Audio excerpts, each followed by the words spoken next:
Bonjour, Monsieur Soral. J'espère que vous vous portez bien. Je m'appelle Ténément. Je suis un étudiant d'origine malienne qui étudie à Lille en France. Et j'ai une question, c'est par rapport dans l'histoire française de ce que représente le voile pour la femme.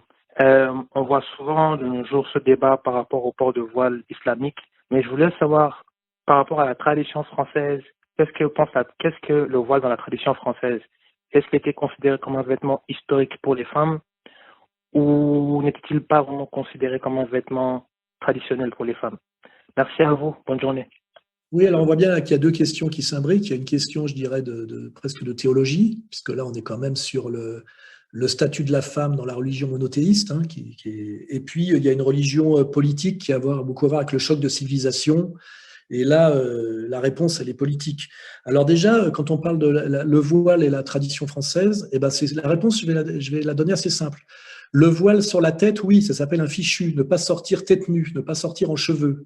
Traditionnellement, la femme se couvrait la tête. Hein, la femme tête nue était considérée comme quelque chose même de prostitutionnel. Hein. Mais par contre, le visage recouvert, ça non. Ça, c'est typiquement chez les sémites.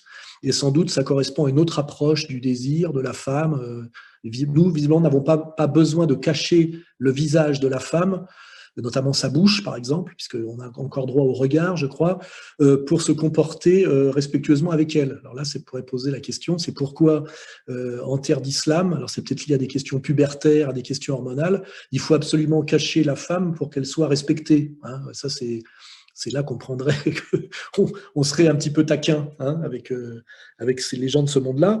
En tout cas, ce qui est sûr aujourd'hui, c'est que dans la période de crise dans laquelle on est, où notre système de domination organise une immigration incontrôlée et nous pousse au métissage, revendiquer le voile, comme le faisait d'ailleurs à un moment donné un certain Tariq Ramadan, c'est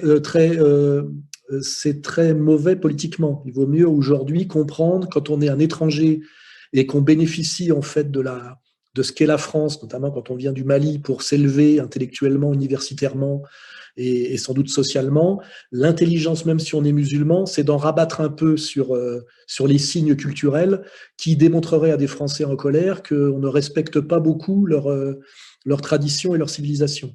Et voilà, ça c'est la réponse politique. Hein. Et donc, si on veut être raisonnable, eh ben, on demande à sa compagne, si on est musulman pratiquant, de ne pas sortir tête nue, et ce qu'on appelait en cheveux, de se couvrir la tête, ce qui est assez élégant. Moi, j'ai connu ma mère, toujours les cheveux couverts dehors, avec un foulard Hermès, un fichu, jamais tête nue. Hein.